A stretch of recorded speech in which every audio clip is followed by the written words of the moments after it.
With just weeks to go before Jamaica's highly anticipated general election, a growing chorus of political analysts, voters, and even insiders are questioning whether the opposition People's National Party (PNP) is derailing its own campaign, while Mark Golding began his leadership with hopes of modernizing and uniting the party. Following its 2020 defeat, the polls now point to a growing perception that he has yet to resonate with a broad base of voters beyond the party's die-hard supporters. This lack of connection has been compounded by a wave of negative campaigning, which, instead of strengthening the PNP's position, appears to be compromising its credibility and message discipline. While the party may have intended to capture headlines and increase visibility, its increasingly vitriolic tone, frequent public outbursts, and combative rhetoric against the ruling Jamaica Labour Party (JLP) may be alienating voters and eroding confidence in its leadership and risking internal and external pushback. Reports have begun surfacing suggesting internal disagreement over campaign tone,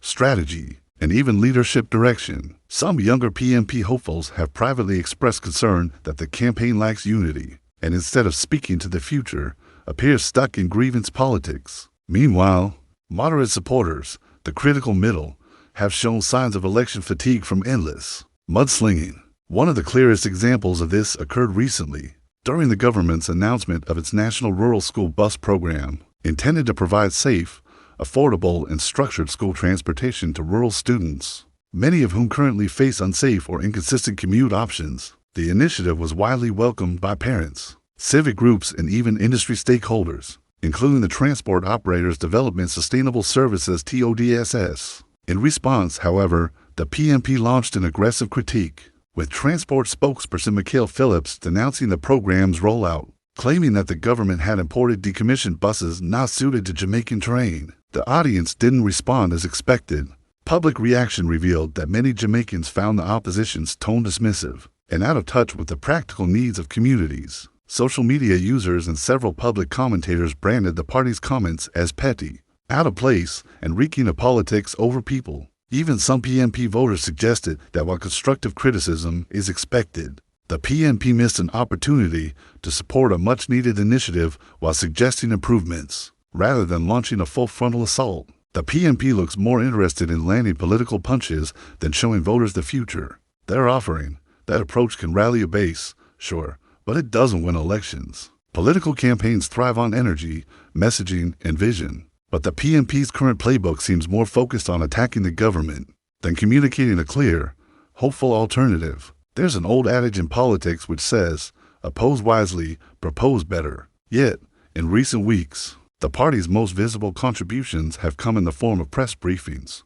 blasting government programs, fiery speeches, and harsh criticisms of policy decisions that have largely been embraced by the public, whether it's in energy reform, school infrastructure investment, or crime fighting. The JLP's policy rollouts, while not without flaws, are being met with public receptiveness, while the PNP's responses are often viewed as opportunistic and reactionary. The PNP is currently engaged in what appears to be a deliberate strategy of attempting to paint the JLP as unfit to govern by highlighting perceived missteps, scandals, and policy disagreements. However, this tactic, while effective in mobilizing the party's core supporters, risks alienating the very voters who hold the key to their electoral success, the undecided. The party's heavy reliance on negativity has left many questioning whether they have a compelling alternative to offer. Additionally, the internal party tensions and external backlash stemming from the toxic campaign environment have raised concerns about the PNP's ability to govern effectively. Some critics argue that the party's focus on scoring political points rather than finding common ground is emblematic of a larger issue, a lack of maturity and statesmanship. Perhaps what stings most about the PNP's current campaign is the number of missed opportunities to form bipartisan consensus on key national issues. The pressure of public opinion seems to be mirrored inside the party, a self-inflicted stall with just weeks until Election Day.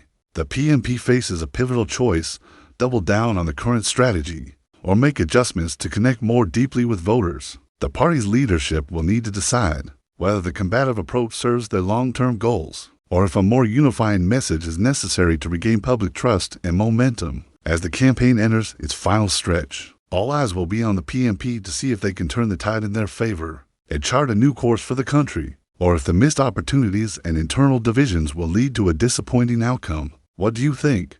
Remember to like and subscribe and send us your feedback. Thanks for watching.